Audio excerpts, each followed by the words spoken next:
Seperti diketahui, semula pembayaran pensiun dengan skema fully funded akan mulai diberlakukan pada Januari tahun 2023. Namun ternyata belum bisa karena masih perlu dimatangkan.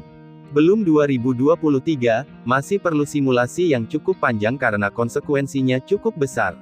Artinya, skema pensiun dari manfaat pasti ke iuran itu konsekuensinya sangat besar, kata Direktur Anggaran Bidang Pembangunan Manusia dan Kebudayaan PMK Kemenkeu Putut Harisatyaka, kepada wartawan di kantor Kemenkeu Jakarta, seperti dikutip pada Senin tanggal 19 Desember tahun 2022.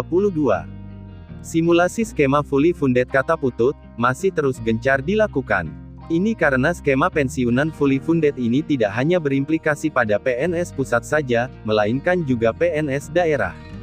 Dari sisi besaran anggaran untuk mengubah skema dana pensiun itu juga akan melibatkan APBD.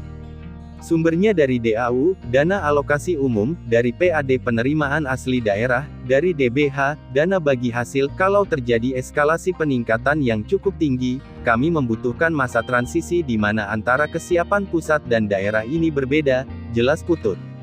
Karena besarnya konsekuensi dari perubahan skema pensiunan para PNS itulah, kata Putut, maka target realisasi pengubahan skema pensiun itu belum bisa dilaksanakan. Kemenkeu sampai saat ini masih terus melakukan simulasi. Karena kan harus kami lihat kapasitas kemampuan keuangan daerahnya, di keuangan negaranya, karena pada waktu kemampuan daerah kurang, keuangan negara yang harus nambah dari transfer, nah itu kan sama aja pusatnya yang harus mikir, jelas Putut.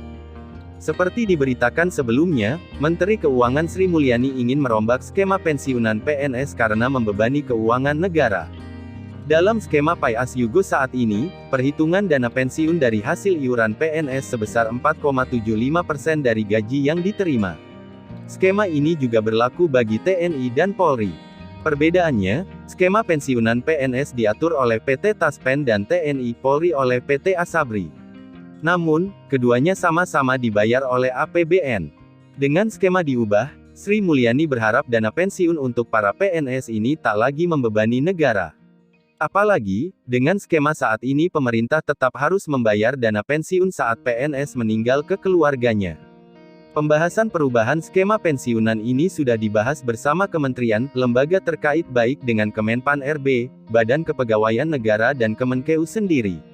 Dalam skema fully funded, dana pensiun PNS diambil dari persentase take home pay THP. Pembayarannya juga akan dibayarkan patungan antara PNS dan pemerintah sebagai pemberi kerja.